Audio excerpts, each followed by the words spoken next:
ইশরাক হোসেনের শপথ নিয়ে আদালতের পর্যবেক্ষণ নির্বাচন কমিশনকে স্বাধীনভাবে কাজ করার কথা স্মরণ করিয়ে দিয়েছে। রাজনৈতিক উদ্দেশ্য কাজ করায় এখনও শপথ নিতে দেওয়া হয়নি। এছাড়া সরকার ইচ্ছাকৃতভাবে বিষয়টিকে বিতর্কিত করছে, এসব কথা বলেছেন আইনজীবীরা। আর নির্বাচন কমিশন বলছে ইশরাকের শপথ বিষয়ে উচ্চ আদালতের নির্দেশনা হাতে পেলেই ব্যবস্থা নেওয়া হবে।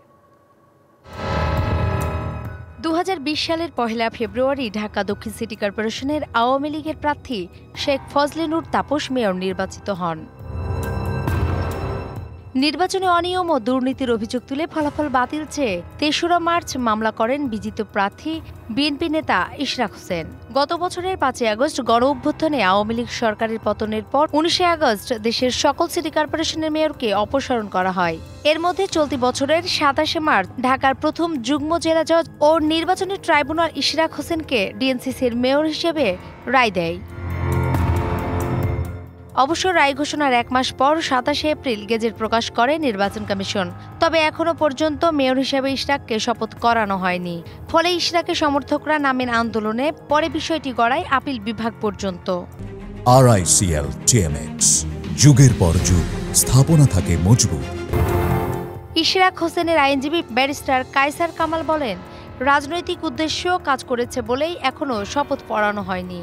29 জুন শেষ হচ্ছে এই কর্পোরেশনের মেয়াদ। এরই মধ্যে ইশরাক ইস্যুতে সমাধান না হলে এলজিআরডি মন্ত্রণালয় আইন লঙ্ঘনের দায়ে অভিযুক্ত হবেন বলেও জানান তিনি। পলিটিক্যাল মোটিভেশন কাজ করছে বিধায়ী শপথ গ্রহণ করতে দেওয়া হয়নি।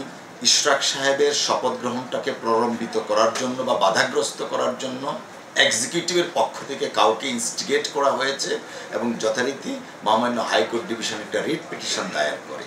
আর অ্যাডভোকেট মঞ্জিল মোর্শেদের মতে সরকার ইচ্ছাকৃতভাবে বিতর্কিত করছে বিষয়টিকে। সরকার যে সাপোর্টটা দেননি, অতএব সেইখানে কলকাঠিটা কিন্তু সরকারের হাতেই ছিল। অতএব পুরোপুরি আমি মনে করি যে এটা রাজনৈতিক দৃষ্টিভঙ্গি থেকেই সরকার এই কলকাঠিটা নেড়েছে এবং এই জটিলতার সৃষ্টি হয়েছে। এদিকে নির্বাচন কমিশন বলছেন ইশরাক হোসেনের মেয়র ইস্যুতে আদালতের কাগজ পেলে সিদ্ধান্ত জানানো হবে।